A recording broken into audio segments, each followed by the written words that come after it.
Tonight on Politicat, uncertainty in Iowa. We break down the chaos. And the State of the Union. What can we expect from the president's address? Plus, politics pushes its way into the Super Bowl. All that and more coming up on Politicat. It's your politics right now.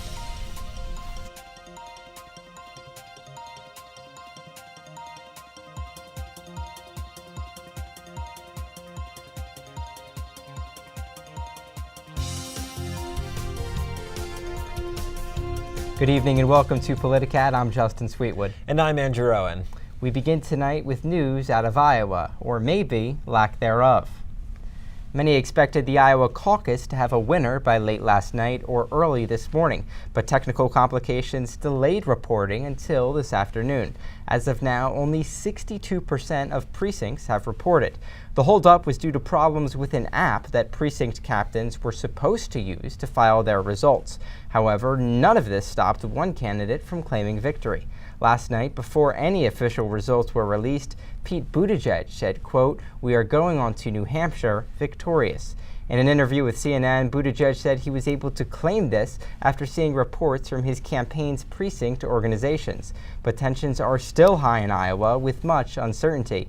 But what was the mood like leading up to Monday night? Well, this past weekend I went to Iowa to talk to voters about their thoughts on the candidates, Iowa's place in the primary schedule, and the 2020 race.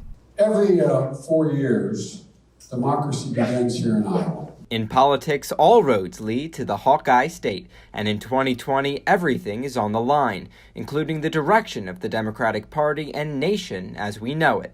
Donald Trump took office just over 3 years ago, but here in Iowa, this weekend is about the future. What, or maybe who, comes next? It's a loaded question and one that Iowans get to answer first. In doing so, they'll decide who will set the tone for the rest of the country.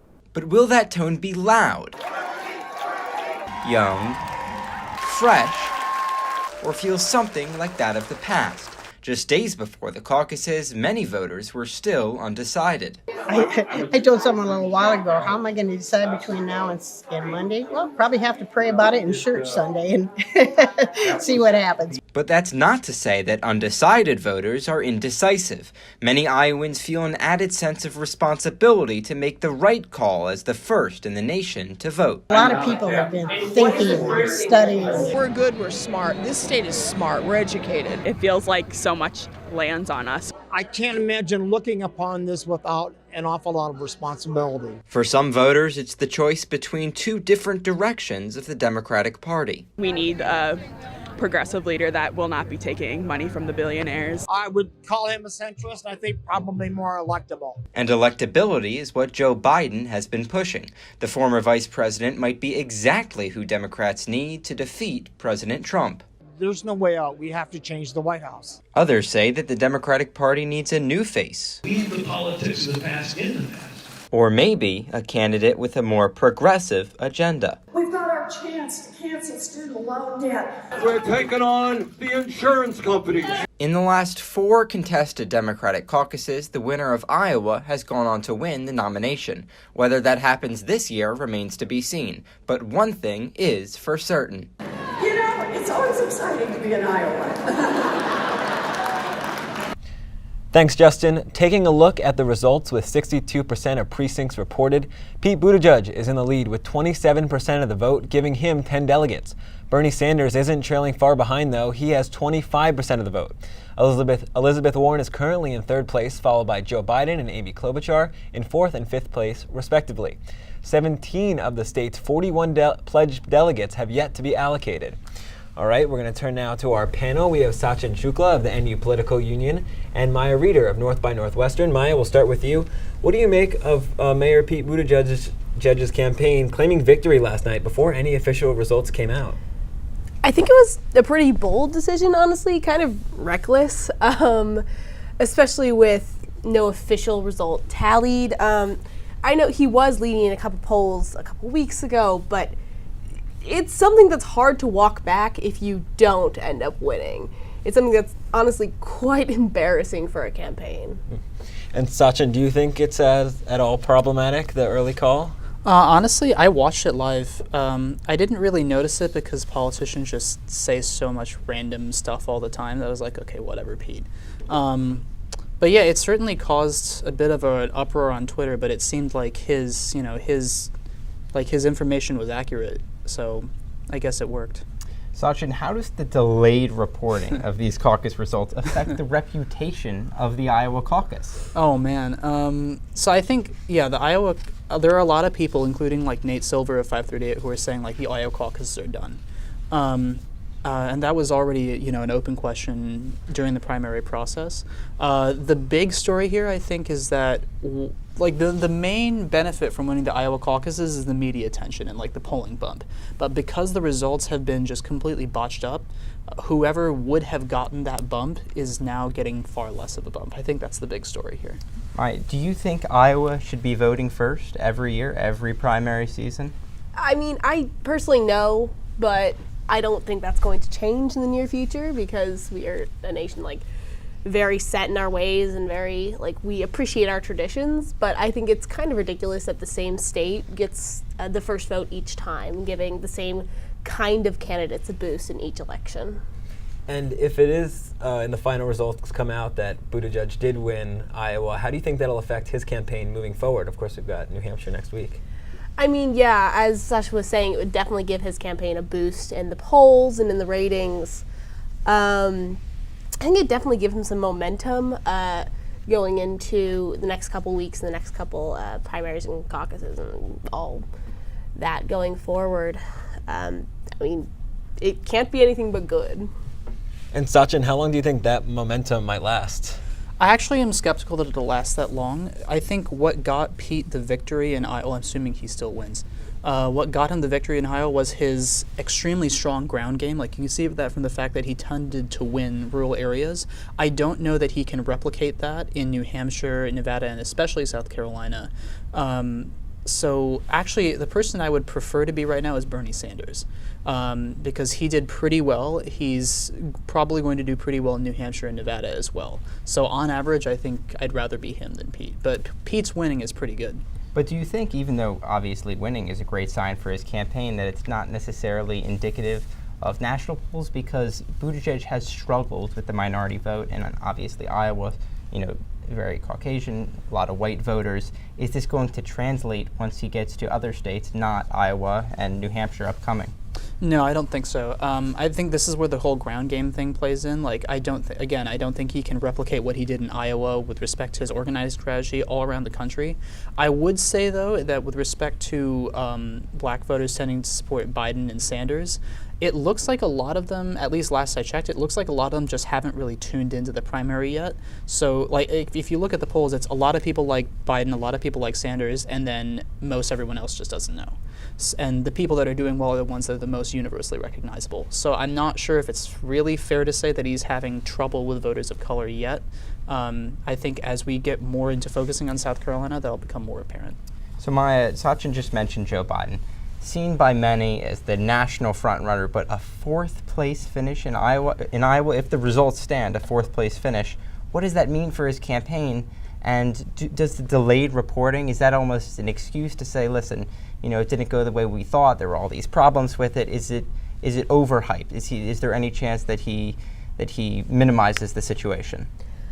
I mean, I don't think Joe Biden's been doing well in Iowa for a while. This isn't necessarily unexpected that Joe Biden didn't win or didn't kind of do well in general in Iowa. He's always kind of been polling better on a national scale rather than just in Iowa.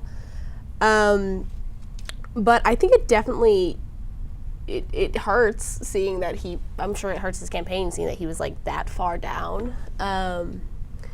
But going forwards, I think they'll just kind of keep doing what they've been doing, trying to appeal to the overall moderates of the party. All right, thanks so much to our panel, and we'll be back with more Politicat after this break. At Northwestern, we're Wildcats in every way.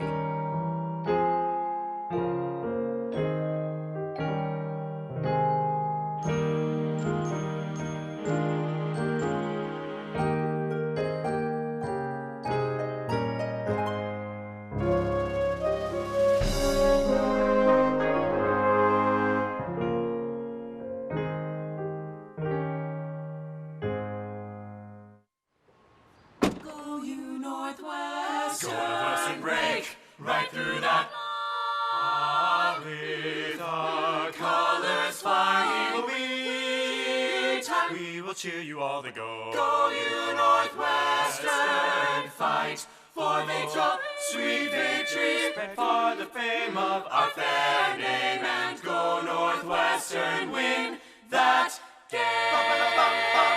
Go Cats! The State of the Union is set to begin at 9 p.m. Eastern Time tonight.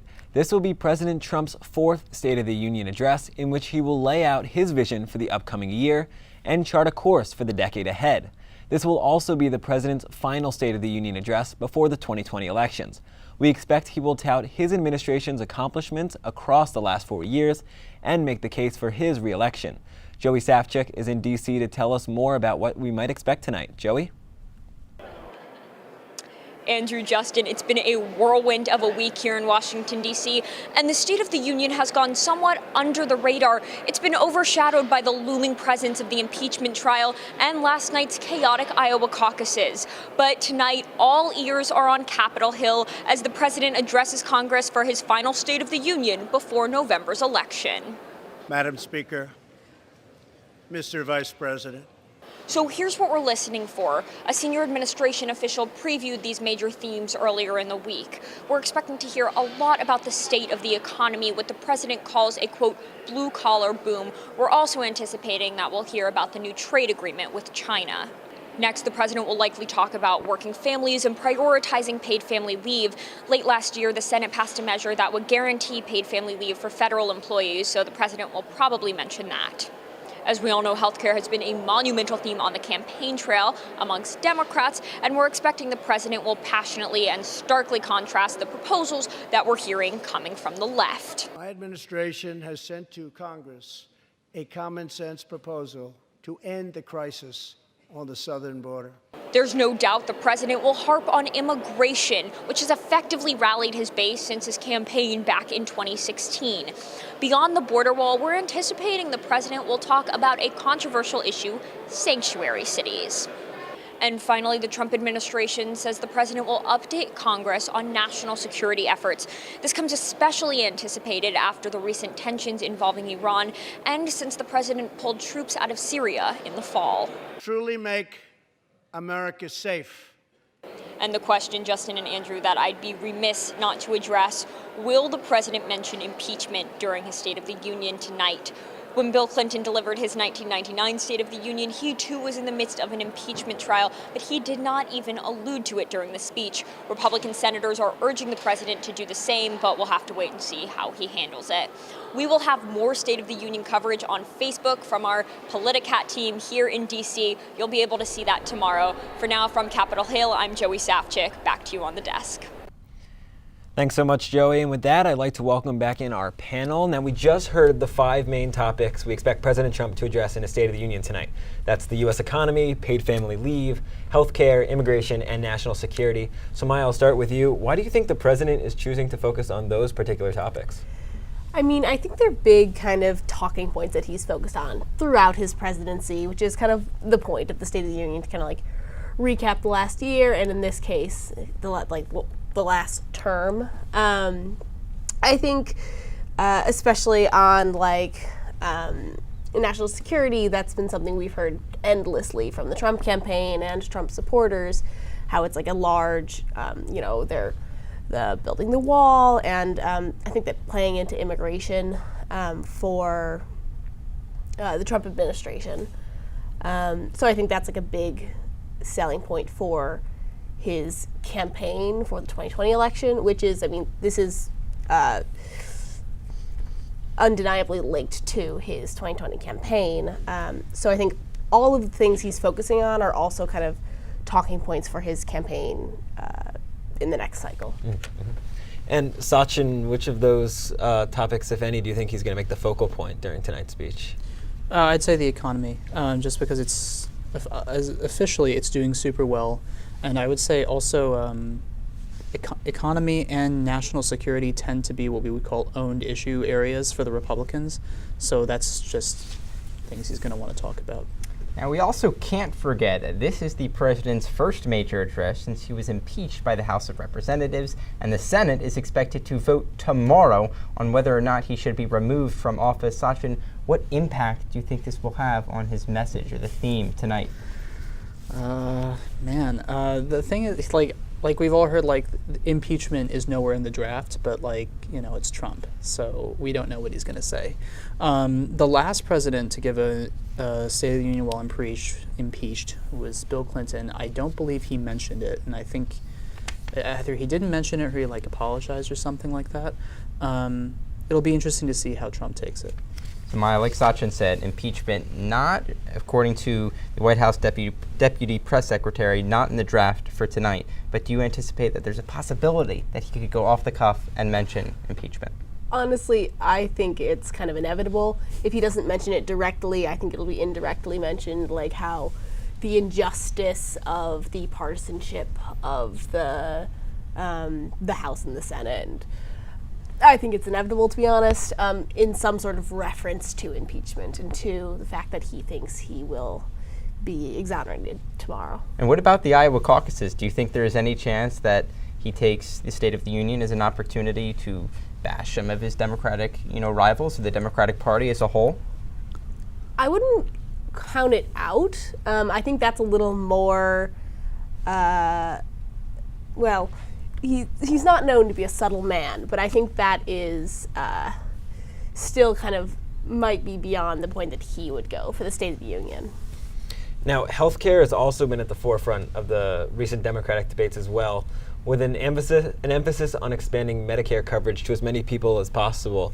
Sachin, what do you think we should expect tonight on the president's message about healthcare? It's curious to me that he's actually going anywhere near that, given what happened to him early in his term. I've heard that he's going to be making a new proposal about prescription drug prices.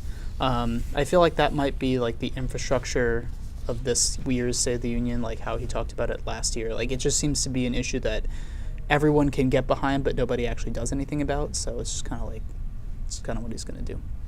And Maya, how do you think it'll differ from what we've been hearing from Democrats on the campaign trail? I mean, the Republican health care proposal from Donald Trump will obviously be drastically different, as the Democrats have been almost all doing a health care for all kind of campaign.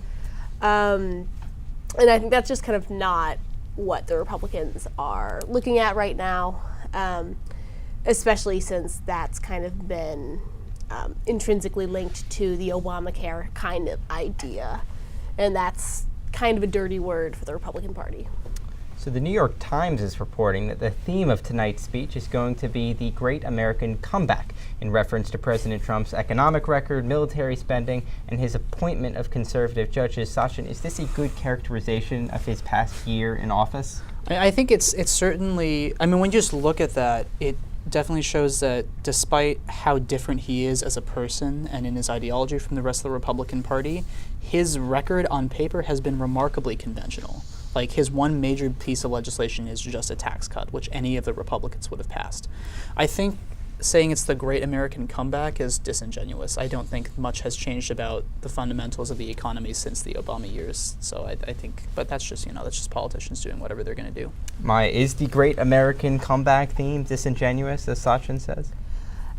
Yeah, I'd have to agree. It feels like it's patting themselves in the back without kind of fully supporting it, and it's really just rewording of "Make America Great Again," like saying that yes, we did make America great again. This is the Great American Comeback.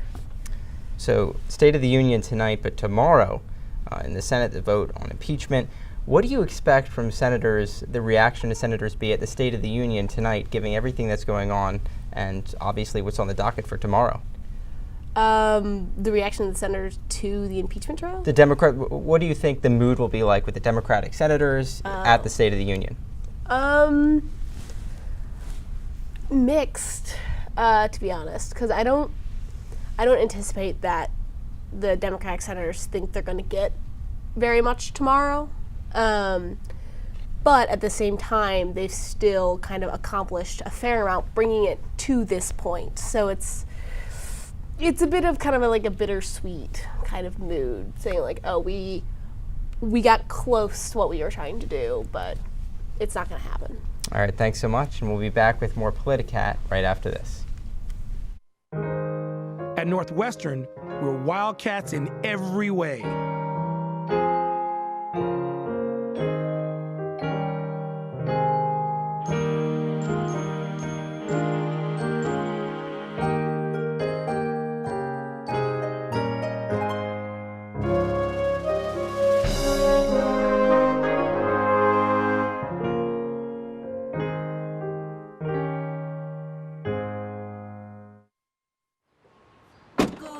Northwestern, break right through that. With our colors flying, we will cheer you all to go. Go you Northwestern, fight for victory, sweet victory, for the fame of our fair name, and go Northwestern, win that game. Go Cats! At Northwestern University, we are pioneering innovation and achieving excellence across every imaginable discipline.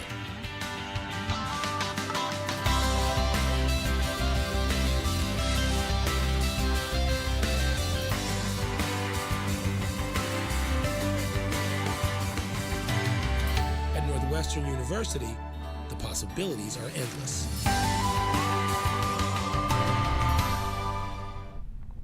With Iowa, the State of the Union, and impeachment dominating the news cycle, we thought we'd take a little break and play a couple rounds of our game Headlines. So panelists, we're going to read you 3 headlines. 2 of them are true, 1 of them is false. You have to guess which one is the lie. Are you guys ready? All right. All right, so first up, first statement. Andrew Yang jumped off a small chair at an event and said, quote, "Let's see Bernie do that," to which his crowd cheered. Next, as the caucus results were delayed in Iowa, the verified New Jersey Twitter account tweeted, "Maybe next time we should go first." And finally, Donald Trump was seen waving his hands in a conducting motion during the national anthem before the Super Bowl. Which one is a lie? And we're going to start with Sachin. Oh man, American politics is a joke. Which one is a lie? I'm going to say the NJ.gov tweet is a lie. So you say Donald Trump did wave his hands and that Andrew Yang did I jump could off the totally chair? see him doing that. Ooh. Yeah, that was great. Maya? I'm also going to have to agree with Sasha because I feel like it's a lot from the New Jersey's official Twitter account. If the state of New Jersey has a Twitter account. So you both are correct, but I will say, as a proud resident of New Jersey, that New Jersey does have a very satirical Twitter account. Yeah. It is the verified account, and they make fun of people. They, poke jabs every once in a while. So it's not out of the realm that they would tweet something like that, but you are both right. Okay. So it's 1-1 going into the second and final round. Yesterday, the New Jersey account tweeted at Delaware with some Super Bowl memes. They're very intense. All right, so round 2. A number of Cory Booker supporters were shown on CNN at an Iowa caucus location despite him dropping out of the race several weeks ago. Next, Lin-Manuel Miranda announced that a recording of the hit musical Hamilton will be shown in movie theaters in 2021. And finally, Elon Musk said that if he had been born in the U.S., he would definitely have considered running for president this year. Sachin, we'll start with you. The first one was the Cory Booker people. Oh man, they're all so realistic, especially the Elon Musk one. I think the Cory Booker one is the lie. I mean, I know the Hamilton one's real because I'm a nerd, but I'm not sure. But just to counter you, I'll go with Elon Musk. Elon Musk is the lie, so you are correct. Sort of a hallmark.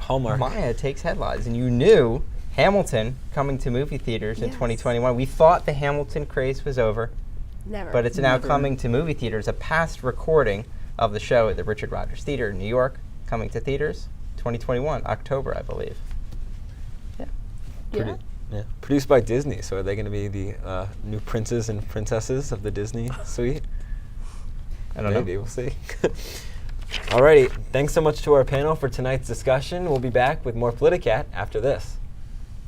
At Northwestern, we're Wildcats in every way.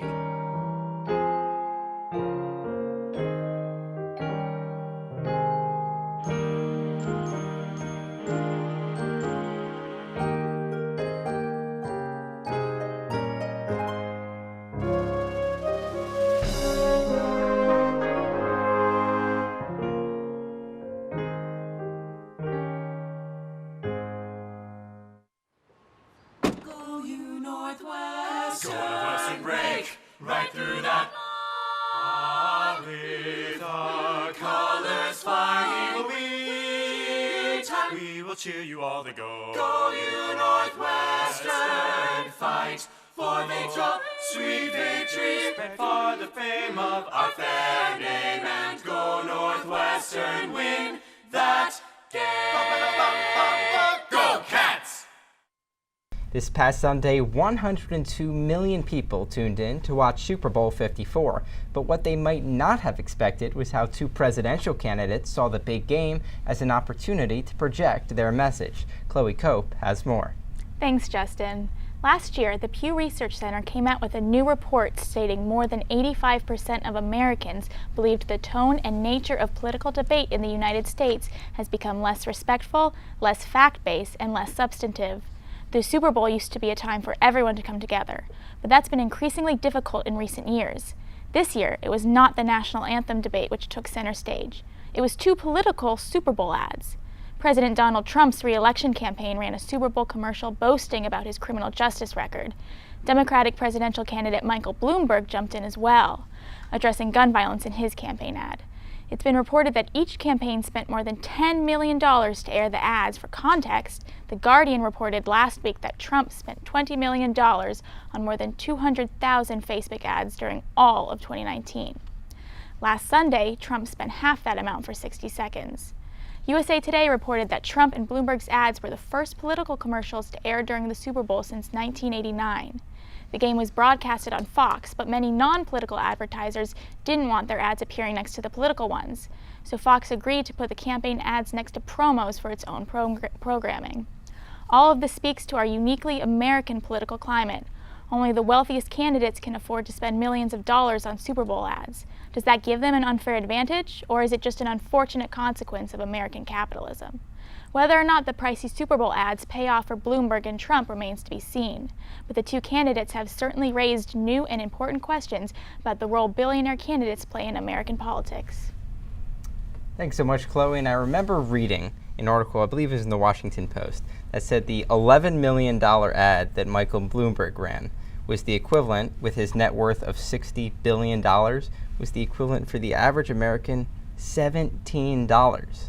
So the pizza you may have enjoyed at the Super Bowl was essentially what Michael Bloomberg's Super Bowl ad was for him.